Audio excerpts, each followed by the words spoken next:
Yahoo CEO Jerry Yang says he's still open to dealing with Microsoft after talks between the two broke down over the weekend.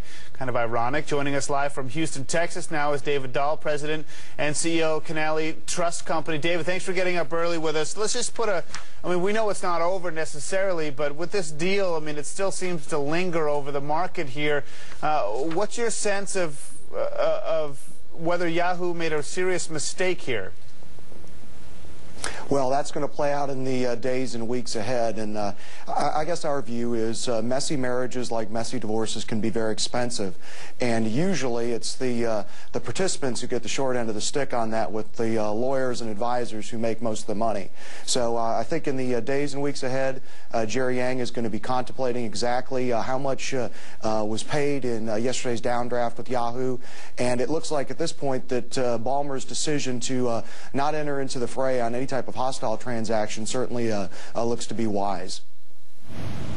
David, it was interesting because obviously the negative sentiment over this failed deal over the weekend sort of drove the markets initially yesterday. Then maybe it seemed like oil took over. What's your sense of how heavy oil is hovering over the markets right now? Well, actually, I don't think that oil is really the big story. We've been pushing up at this top end of the trend line around $120 or so a barrel. And our view is that really the markets right now are digesting what was a pretty significant week last week.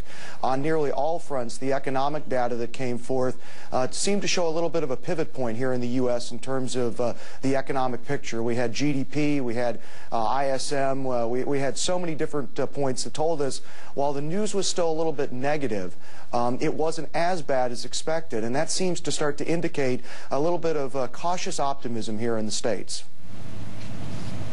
David, hi, this is Christine here. We are watching the energy prices, and a lot of people are starting to wonder whether it'll start to weigh or impact corporate earnings sooner or later. What's your view on that? Well, the steady drumbeat off on the horizon is the inflationary pressures growing. The signal last week by the Federal Reserve here in the States of what may be a final rate cut would seem to be indicative that pricing pressures and inflationary pressures are coming to bear.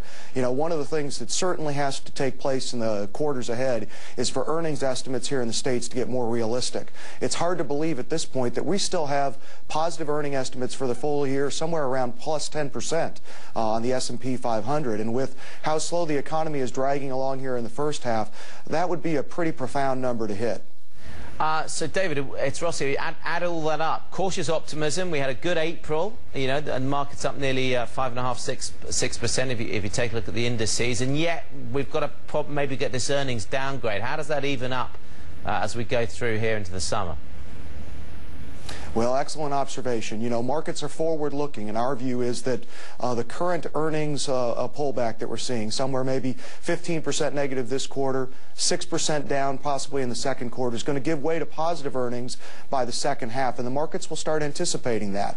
The combination of stimulus from the federal government here in the States, along with just the sheer time of being 9 months in since the Federal Reserve started cutting rates, we have a pretty positive view for economic figures, the backdrop for consumers and investors that plays out then for the markets in the second half. But let's not give up the ghost yet, because the real issue that's going to come to bear besides inflation is the fact that we've got an election coming up in 5 months, and it sure seems that taxes in the years ahead are headed up here, and anytime taxes go up, that isn't good for markets. Well, David, we appreciate you getting up early for us in the state of Texas. David Dahl, President and CEO Kanaly Trust Company. We appreciate it.